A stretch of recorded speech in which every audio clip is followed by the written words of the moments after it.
Well, it might be a sort of boring opinion to have, but I think that we should probably resist all aspects of life becoming a culture war. And I think this is in danger of becoming a bit of a culture war in terms of, you've already talked about, it's dividing people. Hollywood is not a serious place. And indeed, I don't think it's a hoax. I think it looks like it was a genuine reaction. And Will Smith is a great actor with a long history, and it seems unlikely that he would have risked all of that for a bit of play acting. I mean, he was my hero when I was growing up because I was a huge fan of Men in Black.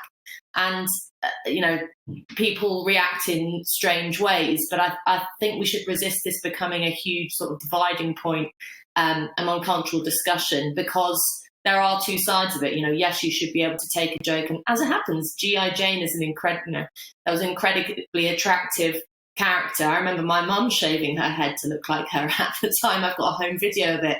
But joking about alopecia is pretty nasty, and people can be quite sensitive of it.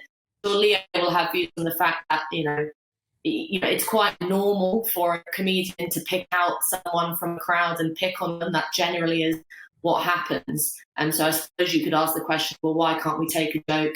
Then again, lots of people would say that if anyone said anything about their husband or their wife or their brother, that they'd defend them, whether physically or verbally. But I just think we have to remember that this is Hollywood. It's not the real world.